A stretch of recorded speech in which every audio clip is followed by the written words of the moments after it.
similar to after the game. You know, not a pat on the back program. Didn't do enough to win the football game. And Montana State deserves a lot of credit. They are as billed and extremely talented and really well coached and beat us, in all three phases. Was really proud of obviously the team's fight and not giving up and playing all the way to the end, and obviously came up a couple points short, and so spent today Tell the Truth Monday going through the areas that we need to get better and things we got to fix and improve so that we can hopefully right the ship and get back in the win column this week. And just focus on us playing better, playing as a team, and complementary football in all three phases, and getting back to doing the things that we've done a lot this year that's helped us. So excited for the week. Obviously, this game's always really important to UC Davis and to the players and to the community, and always a really physical, tough matchup against the team across the causeway. So we're excited for that, and thankful to have another game, another week. Look forward to a good week of prep and a great game on Saturday. I think it was the fourth largest crowd in history of UC Davis Health Stadium. It was emotional to see it. I mean, it's great to see, when you call out for the support from the students and alumni and the community, and for them to show up like that and support these guys. I thought it meant a lot to the players, and I know it made the loss sting even a little bit more that we finally got a great crowd like that and didn't take home a victory. But I hope that everyone sees how important that is and how valuable that was for our team, and that really kept them in it. When we were struggling, I think it was the atmosphere and the energy they were getting from the crowd that helped them stay focused and believe they could come back. And hopefully that's not our last home game, and hopefully that's something we can start a trend where we get, crowds like that for every home game. That's something that I know is a vision for all of us. It takes obviously a great brand of football, and it takes a lot of effort from alumni, community, students, and I hope that effort continues. I don't think so. Obviously, there's senior day. That throws another wrench into the pregame. Timing off maybe a little bit with that stuff. A lot of emotions flowing, but I don't think that had anything to do with the game. I think it had more to do with Montana State being really good and us not playing our best football and making some uncharacteristically mistakes there. And good teams are going to make you pay for that, and they obviously really did. So I think it had more to do with them and also a lot to do with us just not playing well. But I don't think there was any outside factors to that. Yeah, it was a shame. I thought, our punt location has been inconsistent, but I thought that one was right where it needed to be, similar to the week before, trying to pin them into the boundary and rally with multiple guys. We had 4 or 5 guys that were there to make the tackle, and we just didn't get them on the ground, didn't play with great technique, didn't play with the strike fundamentals that we have here as a program. And when you get a great returner like that, if he misses a couple tackles, he can change the game, and he did. We haven't played in a lot of games like this as a program. Montana State has, and I thought one of the things we talked about today as a team was you could see guys that rose in the big moments, and you saw the guys that maybe haven't been there before, and Land clearly rose to the occasion and played at extremely high level, both running the football and as a receiver. Anytime you have over 200 all-purpose yards like that, he's got a tremendous will. I thought he was extremely good as a leader in that game too. He was the one in the huddle keeping guys focused, making sure they take it one play at a time. And when he's vocal like that, our guys respond. So he was tremendous. I thought that was just an example again of the pride and effort that he plays with. A lot of guys would have just put their head down, game's over. But that's not Land Larison. That's not the way he's wired. Every play he's going to play as hard as he can. But yeah, what a great example of just Aggie pride and playing all the way to the whistle. Never giving up. He embodies everything about our team. He embodies everything about our program. He's the leader of our team. And I think his decision to come back here for the success he's had, but for the team's success, just speaks to him as a leader, and I know our guys rally around him. I think you saw a lot of those older guys, right? Guys that have worked for 4 or 5 years to play in a game like that. And he was going to do everything he could to get us back in the game, and just the effort he had, and the run after catch that he had on the RPO play. I recruited Chaz years ago, and the thing that always stood out about Chaz was just his love for his teammates, the emotion that he plays with, and what a tremendous effort on a couple of those plays. And he's a guy we depend on him a lot every week, not only in the pass game but blocking and moving around and just his leadership. So it was great for him to have that moment. He deserves it. I think with Winston it was just always health, right? Like he couldn't stay healthy, and we've talked about availability being one of the important factors of a good football player. I think he's changed his body. I think he's changed his habits, and he plays with a physicality and an emotion that we need. I think that whole tight end room does. But, for him to recover the onside kick, again, the will to try it where this game's not over, we can still pull this off. I just think he does that every week. So I wasn't shocked that he came up with it, and he's been a huge part of our growth offensively for sure. No difference for me. I know how important this game is every single year. Records don't matter. It is for sure a rivalry, and both teams know how important the game is. Both teams are going to be extremely well prepared. It's always a very physical game, and usually the most physical team wins the game. And just like this year, it looks like there's going to be weather involved. Seems like that seems to be a trend.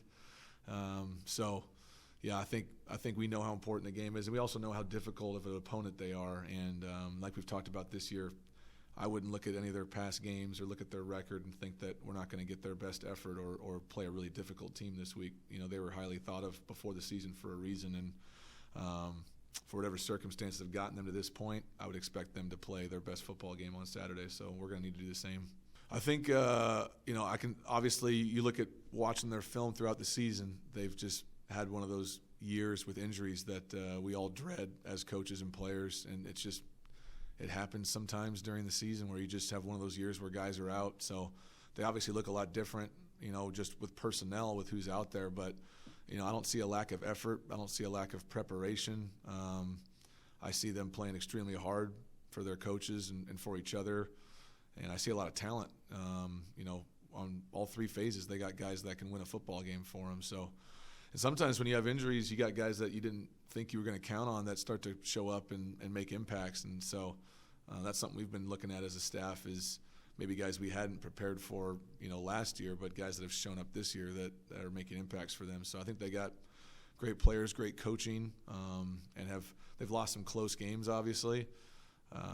But I think that just tells you they're in every game for the most part. Yeah, I've unfortunately had to coach against him a few times, and he's gotten the upper hand more than I have. I know that. It's just a strange way the schedule works out. We started the season against someone I would consider a family member in Coach Wilcox, and then finished the season with someone I consider a family member in Coach Thompson. So I love Andy Thompson like a brother. His wife McCall and the 3 boys. We consider all of them family. Christine and I do. So whenever you share the field with guys like that, it's also, like a brother, you want to beat your brother, just like I'm sure he wants to beat me. So, but I think it's less about him and I and more about our teams that we're preparing. And but it will be a cool moment, I think, for us, just the work that we've both put in to get to this point in our careers where we can both be a head coach of places that we care about. So that'll be cool, a cool moment for him and I, I'm sure. But I'm always rooting for Andy Thompson, except for 1 week out of the year. Yeah, I think, I know they've made some announcements about improvements or moving conferences. And, I root for all the FCS teams, and especially the Big Sky teams, to be able to improve whatever they have going on in regards to facilities. And so I hope all those things are true, and I hope that that's where they're headed. And I hope that no matter what happens in the next few years or several years, that we get to play this game every year, because I do think it's one of the great parts of this region is the Causeway Classic every year, and it means a lot to a lot of people. So no matter what stuff transpires that's out of our control, I just hope that we get to have this game every year. Yeah, I think Miles is bouncing back. We just had some stuff running through the team in regards to flu, and it hit him pretty hard Friday, Saturday, and he was in a bad way Saturday morning for sure. But again, I think he would say that had no bearing on his performance or anything. Football players are going to gut it out. Miles is a tough guy, very resilient. So, but yeah, I think he's over the bug and feeling a lot better. There was, in the morning we definitely discussed whether or not it was prudent to let him play. He was in such a bad spot, but training staff did a great job and got him some meds, got him feeling better, and I think the adrenaline hit, and I'm sure he would have strung me up if I would have not let him play. So I mean, I'm never surprised by what any teams do in this conference. Like I've said before, there's great coaches, there's great staffs, there's great players, and I think similar to Sac State, Eastern Washington's a very talented team that, for whatever reasons, maybe falling on those short ends sometimes. But I don't want to play anybody from the Big Sky. I think every team's talented with great coaches, and we'll see that again this week. We have usually 3 or 4 in every week, and usually they carry over because you don't use them every week. So you get a lot of practice at them. But, yeah, I thought that in hindsight, just the schematic of that play and what we were trying to accomplish in the zone coverage, we didn't really have what we wanted. And I take full responsibility for that, having a play that really didn't get what we wanted out of it. I try to pride myself offensively in being creative in those situations and giving our guys a great opportunity to be successful. In hindsight, obviously when things don't work, you overthink it. But, yeah, in hindsight, just didn't like the design of the play. I thought we could have done a better job, and that 100% falls on me because we've had that plan for a few weeks. And you got to look down the line of, hey, if option 1 and option 2 aren't there, where's the ball going to go? And that's kind of what happened on that play. They took away the first 2 options, and we didn't have a good third, fourth for him. And I think it's important on 2-point plays to have multiple options. Yeah, I think if we would have had a timeout, I would have called it. Yeah, I think, like I said, we had a man answer and we had a zone answer. And once we realized it was zone, we just hadn't ever seen that live, that version of the zone. We ran a similar play against Southern Utah earlier in the year and got zone, and I liked the option that we had against zone that week.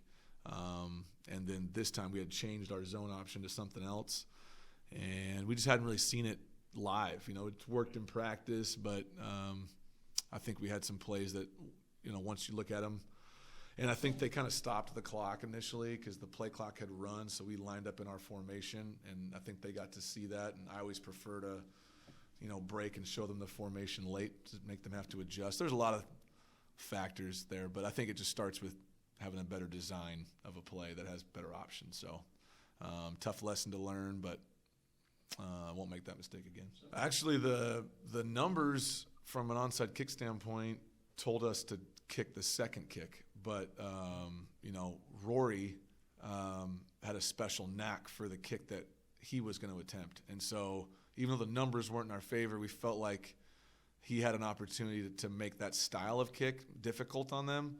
And so, Jack and I talked it through, and we just felt like with Rory out there, and I give him credit, he was telling us even before that last drive, like, if you need me, I can make that kick. And he did. So I think it was more about the kicker that was in. And then once we knew we had the numbers for the second kick, felt good about Jello being able to operate that kick.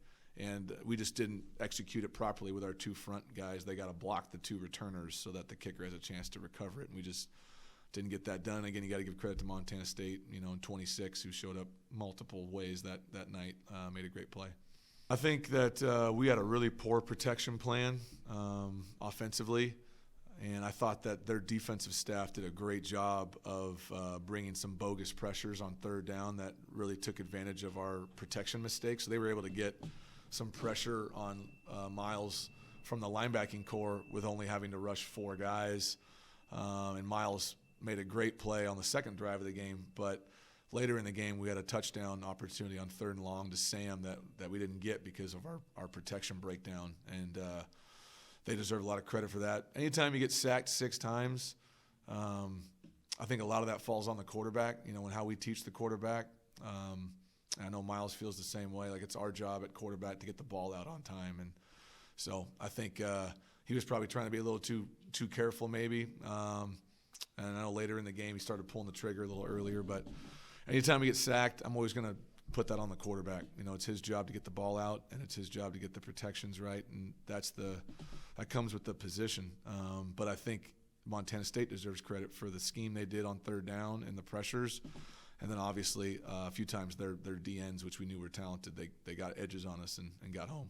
Yeah, what a tremendous performance. Our defense played Big Sky Championship football Saturday night, and that's probably the thing that I'm most regretful about, is that I thought Matt and the defense did a lot of stuff that people didn't think they were capable of doing, in the sense of a team that averages 350 yards rushing a game, and they only get 150 against us. And their quarterback, I think, only had 3 or 4 yards total rushing. Just a tremendous performance by the defense. And really only gave up 23 points because we gave up a punt return for a touchdown. So I just thought our special teams and offense really failed the Blue Force on Saturday night. And that's a real regret, to be able to play that well against an offense that talented. And I know I feel like a broken record, but that all that credit goes to Matt and the staff. But I thought our defensive line definitely dominated their offensive line from a run game standpoint, unlike other teams had done this year. So Toki and Evan and Zach and Jackson, Luca, Sony, Noah, Trent, they were in their backfield most of the night, and they had 4 or 5 good runs, but other than that, it was tough sledding for them. Yeah, I thought I think their quarterback deserves a lot of credit. I think we wanted to challenge him to see if he could make those throws on third down. We wanted to make him be accurate and throw the football, and he did. He made some great throws, rolling to his left on a 3rd and 3, throwing the flat route against man coverage, and throwing some tight coverage stop routes against our corners. And we got to do a better job in the secondary of challenging those plays. But I think he deserves the credit for being able to, beat the game plan. You got to be able to take something away and give something up. We were going to sell out on stopping the run and force him to make some throws, and he did. Yeah, I think for us, I know we haven't lost a game in a while, but I hope that they see the consistency of, we're really not about the results here. We're about the process of being our best every single week. So whether we would have got that 2-point conversion and won the game in overtime, or whether they beat us by 2 points, we're going to have the same meeting on Monday and talk about the areas where we need to get better, talk about the areas where we did a really good job, and take our focus on being grateful that we have another game, and take the next 4 or 5 days to redo our process, do it at a high level, and hopefully improve upon that so that we can play our best football. And if we play our best football, good results can happen.